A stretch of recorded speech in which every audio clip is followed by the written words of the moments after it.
Welcome back to the channel, folks. Let's dive deep into everything going on with the Dallas Cowboys after their Week 1 preseason matchup. There's a lot to unpack, especially when it comes to injuries, player performances, and what it all means. Moving forward, this game, like most preseason battles, gave us a mix of encouraging signs and some worrying red flags that we need to break down. Starting with the injury front, there were a few players who left the field with concerns that could impact the roster decisions down the line. Joe Milton, the quarterback who stepped in for some snaps, suffered a bruised elbow, which thankfully doesn't sound like it will keep him sidelined for long. The team didn't do any quarterback workouts after the game, which usually is a good sign that the injury isn't too serious. It's always a relief when a player's status is stable after a hit like that, because the quarterback spot, especially for a backup, is so crucial during the grind of preseason. The coaches seem relatively unbothered, which aligns with the idea that Milton's going to bounce back quickly. However, the injury to Saquon Charles paints a more cautious picture. He came off the field with a hyperextended knee, which is never something you want to see, especially for an offensive lineman who relies heavily on lower body strength and stability. This update came a little late after some of the initial reactions had already been shared, which means the team might still be figuring out the severity. Hyperextensions can range from a minor tweak to something that affects ligaments. So there are tests on the way, and the Cowboys will be monitoring this closely. The offensive line depth is something the team has leaned on recently due to various injuries, so losing Charles for any significant time would be a blow. His return timeline remains uncertain, but it's definitely one to watch as we head into the regular season. On a similar note, Robert Rochell's situation also caught some attention. Initially, there was confusion over whether he had been benched or was injured. Turns out it's the latter. He tweaked his hamstring. That's a tough injury to manage, especially in the preseason when players are fighting for reps and trying to make an impression.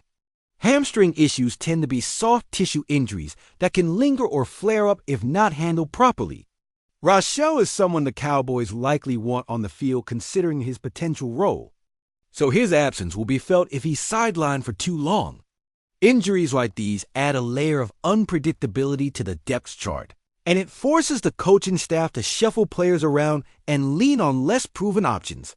Speaking of soft tissue injuries, it seems like the Cowboys have been battling quite a few this preseason.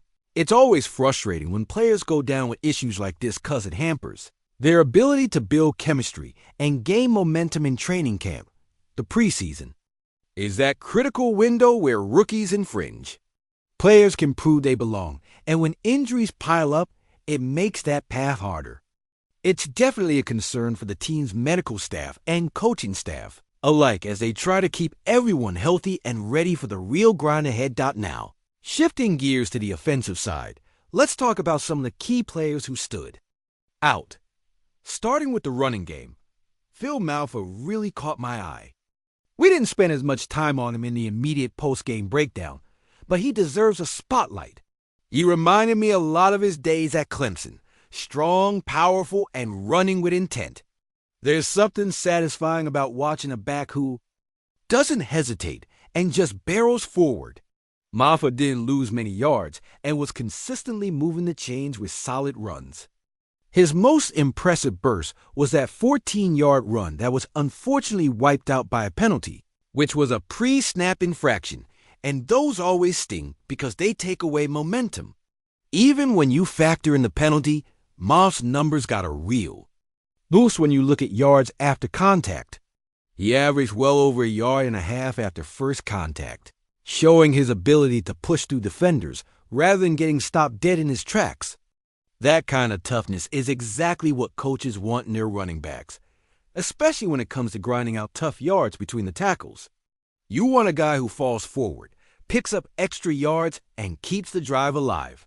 And Malfa did just that. Malik Davis, meanwhile, had a phenomenal game. His stats were elite. 7 carries for 63 yards, which averages out to 9 yards per carry. An eye-popping figure at any level, preseason or not. Davis was relentless, gaining yards, not just on open field runs, but also after initial contact.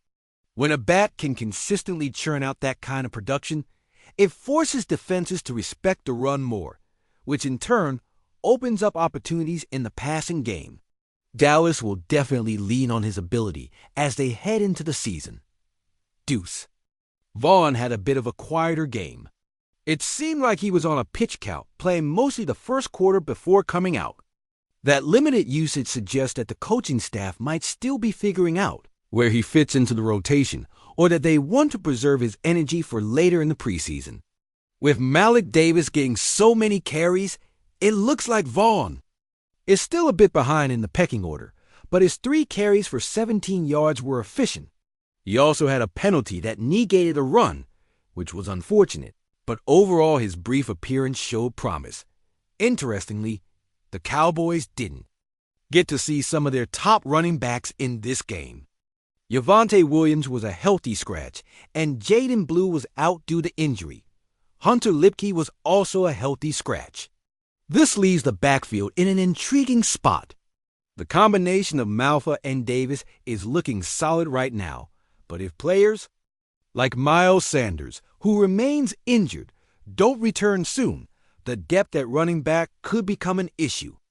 It's something the team has to monitor closely because depth and durability are key when it comes to sustaining a strong ground game throughout a long NFL season. So, what about Phil Malfa's chances of making the final roster? Honestly, I think he's a strong candidate to at least earn a spot on the practice squad, if not the active roster. His skill set and performance in this preseason game give the coaching staff plenty to consider whether he makes it or not.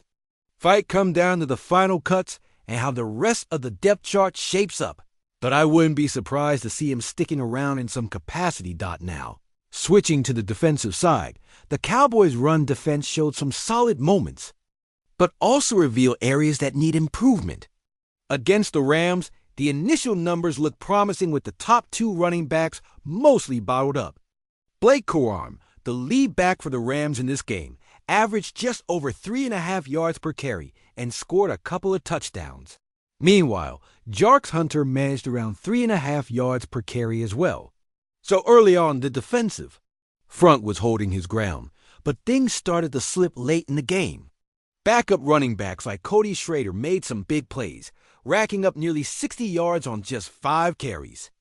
Another player, Jordan Waters, who isn't even widely known, averaged over 5 yards per carry.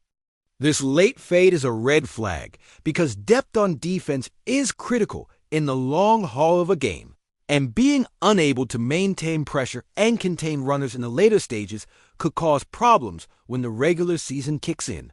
Mazie Smith, a defensive tackle, played 14 snaps, and while he didn't make flashy plays, he also didn't stand out as a liability.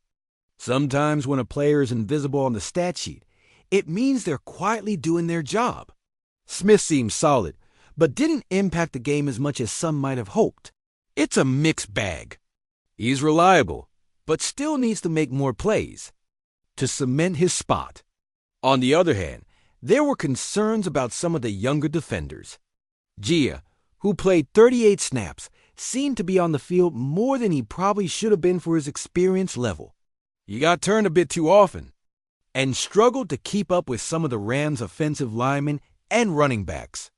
It's a learning curve for him, but the snap count suggests the coaches might be testing him more than is comfortable, which sometimes leads to mistakes. The defensive tackle position remains a concern overall, even though Mazie Smith seems to be a step ahead of others like Gia. The depth and impact aren't where you want them to be. This unit will need to improve if the Cowboys hope to stifle opposing run games consistently. Moving back to the offense, it's worth mentioning some of the rookies and how they performed or didn't get the chance to show their skills. Tyler Booker, an offensive guard, didn't see action in this game. There's always a debate in preseason between giving players rest versus getting them valuable reps. For linemen, chemistry is crucial, so sometimes coaches want to keep the starters together to build that connection. Still, It will be good to see Booker get some snaps in the upcoming weeks, especially as the team evaluates depth and talent. But before we continue, don't forget to subscribe to our channel and give this video a like. Your support helps us keep bringing you the latest updates on the Dallas Cowboys. Feel free to share your thoughts on the news in the comments as well. It appears that one of the most surprising moves in recent NFL history might be happening, right?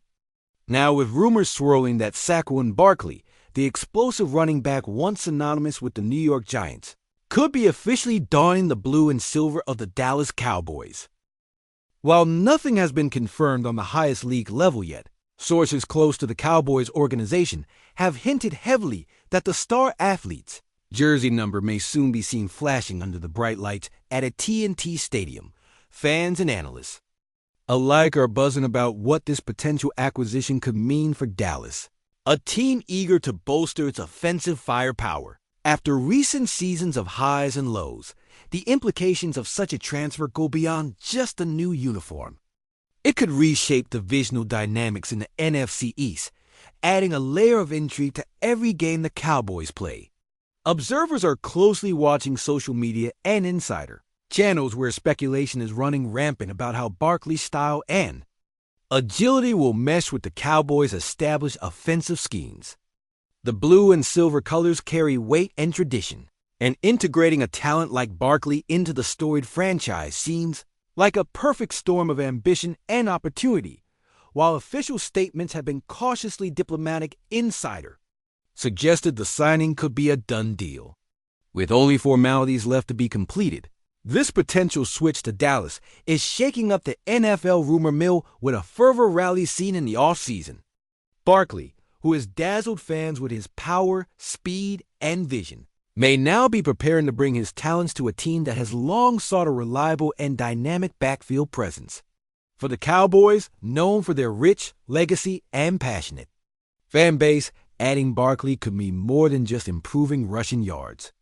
It could revitalize the entire offensive strategy. The move might also indicate a shift in Dallas's approach to player acquisitions, suggesting a willingness to pursue bold, headline-grabbing talents to recapture their championship pedigree. Speculation about contract details and salary cap maneuvers has already begun among NFL insiders who believe Dallas may have made room to fit Barkley's salary demands while still preserving flexibility for future drafts. Meanwhile, Giants fans and analysts are left wondering what this means for their own franchise and how they will replace such a pivotal figure in their offense.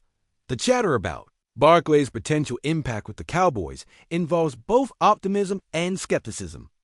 But one thing is clear: if the rumors are true, the NFC East landscape is about to change dramatically, potentially reigniting old rivalries with new intensity.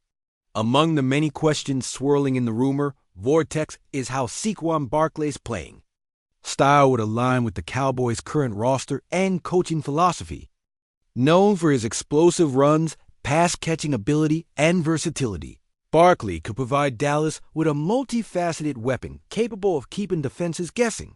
The Cowboys' offensive line, historically one of the league's strongest, might find in Barkley a complementary piece to maximize their ground game and open up passing lanes. This prospective synergy is fueling discussions about how the Cowboys might adapt their playbook to fully utilize Barkley's talents, possibly incorporating more zone reads, outside runs, and screen passes to highlight his agility. Meanwhile, Barkley's past injury history remains a topic of cautious debate among experts, adding an element of risk and reward to the speculation. Fans are envisioning how the dynamic duo of Dak Prescott and Barkley could lead the team to playoff glory, reigniting hopes that Dallas can return to being a dominant force in the NFL. Meanwhile, coaches and analysts are dissecting every possible scenario where Barkley could influence key games, wondering if this addition might finally be the spark needed to push the Cowboys beyond recent postseason frustrations. The buzz around Barkley's possible arrival in Dallas also raises questions about the Cowboys' draft strategies and long-term planning.